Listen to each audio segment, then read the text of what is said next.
más pragmática y menos retórica. La pasada crisis, mini crisis, que se produjo en relación con la publicación del pacto desarrollado por Podemos, o al menos por los grupos parlamentarios de Podemos, el PSOE y EH Bildu en relación a la derogación de la reforma laboral, ha puesto de relieve dos formas de entender la política que se enfrentan desde hace un cierto tiempo en la política en general y en la política española en concreto.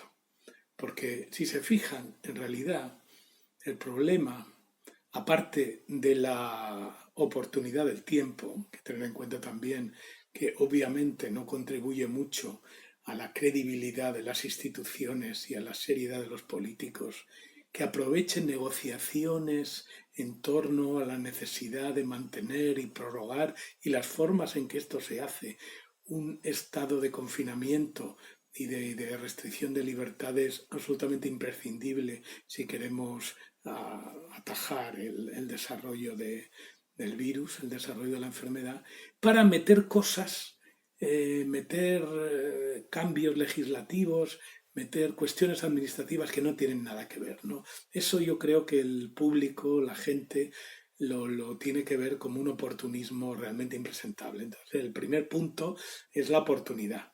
O sea, cómo o qué catadura moral presentan unos políticos, unos partidos políticos minoritarios que aprovechan la debilidad del partido en el gobierno, de los partidos en el gobierno, para arrancarles concesiones reales o ficticias como esta, ¿no? Pero en fin, ese es el primer punto, ¿no? La cuestión de la oportunidad.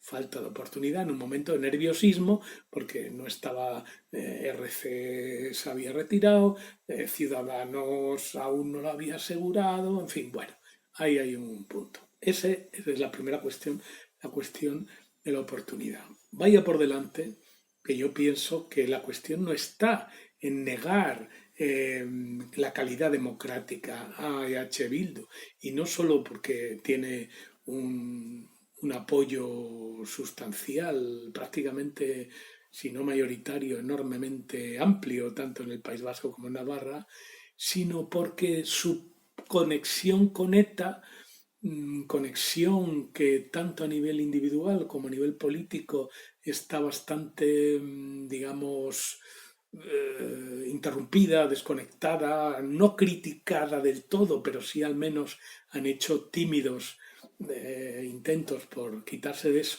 Y lo que es curioso y no deja de ser tétrico es que formaciones franquistas directamente o neofranquistas o en última instancia que tienen una conexión o mantienen aún todavía una conexión directa con el régimen anterior, y eso lo hemos visto con la muerte de un policía torturador al cual no se le han podido quitar ni siquiera las condecoraciones que la democracia le otorgó, ¿no? Pues esa continuidad con el franquismo, con su política asesina y hasta justamente la propia puerta de la transición, eso no se cuestiona. Es decir, nadie discute la legitimidad democrática de los partidos neofranquistas. En cambio, continuamente se pone en entredicho el derecho de Bildu y de la población que representa a tener una carta de legitimidad en la democracia, ¿no? O sea, yo vaya por ahí por delante, que por ahí no van las críticas. El punto está, aparte de la oportunidad y de la forma en que se ha hecho, la cuestión de la retórica. Porque vamos a ver la discusión en qué va. ¿En dónde se ha centrado? Porque obviamente es una medida que estaba en el programa del PSOE, estaba en el programa de Unidos Podemos, estaba en el programa de gobierno, es decir, que en ese sentido no había nada nuevo. La única cuestión es una palabrita, la cuestión de íntegra. Y ahí es lo que voy a utilizar este ejemplo para ver dos formas de hacer política. Vamos a ver, ¿qué es lo que yo pienso que tiene que ser una política reformista radical?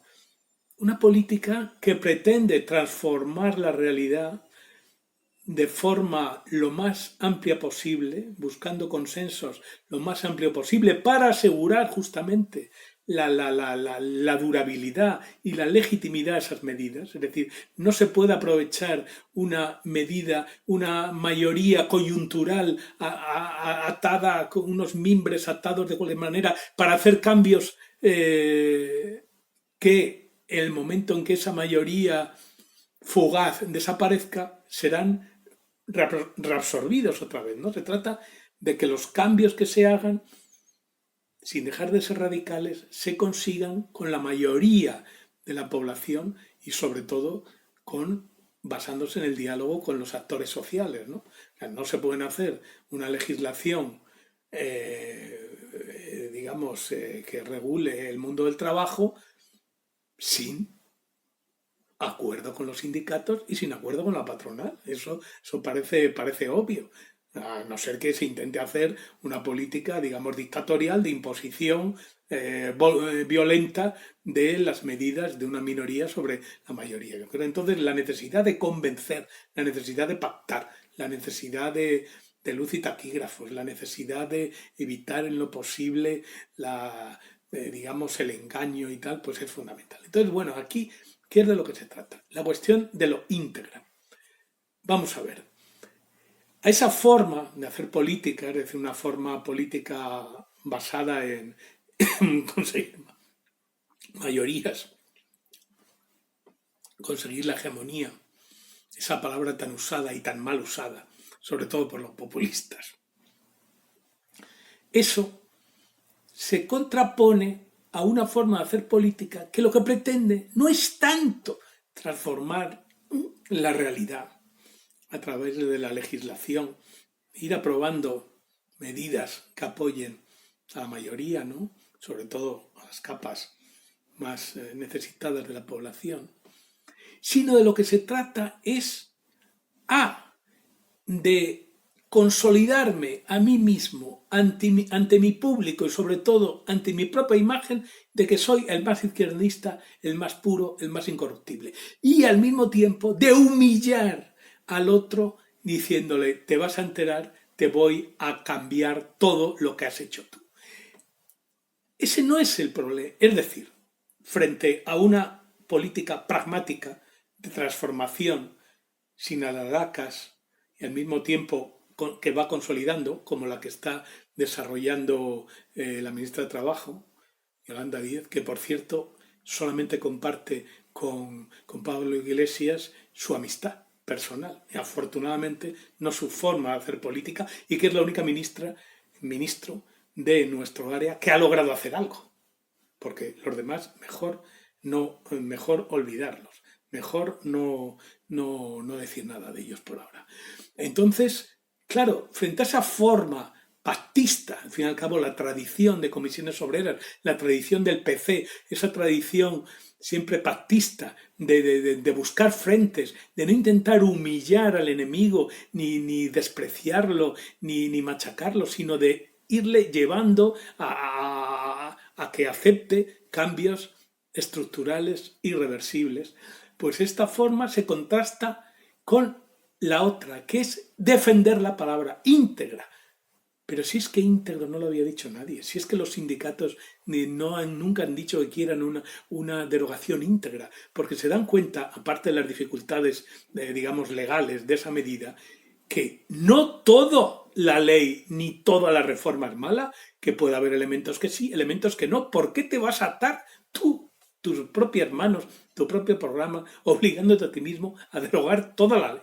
Pues es mucho más fácil individuar, como se ha hecho, lo que llaman los elementos más lesivos, lo que va contra el poder de contratación de los trabajadores, el poder de los sindicatos, el reforzamiento de los poderes omnímodos de los empresarios.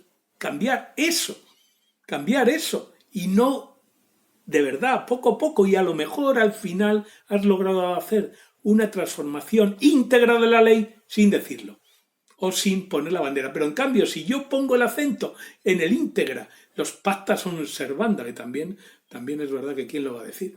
Pero bueno, este tipo de cuestión supone una concepción de la política populista, revanchista, de hay que invertir completamente lo que ha hecho el otro sin analizar lo que puede tener de bueno, lo que puede tener de malo, porque de lo que se trata es de humillar al contrario y de reforzar mi propia posición como el más puro, el más perfecto, el más maravilloso. Entonces yo creo que esta ha sido una forma palpable de cómo no hay que hacer la política. Entonces lo mejor sería callarse, dejarlo que todo se tranquilice y dejar a Yolanda que siga trabajando con los sindicatos y con la patronal para transformar de verdad y no meramente en los Twitter o en los WhatsApp o en los Instagram o en las redes sociales la política, porque la política no se transforma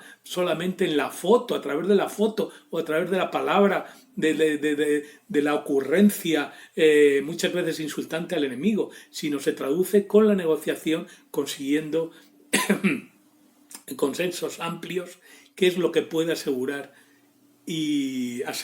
la durabilidad y la legitimidad de esas medidas. En conclusión, el gobierno tiene que desarrollar más una política pragmática y abandonar los juegos retóricos. Esa política para la galería, esa política que no tiene efectos reales y que puede ser contraproducente. Muchas gracias.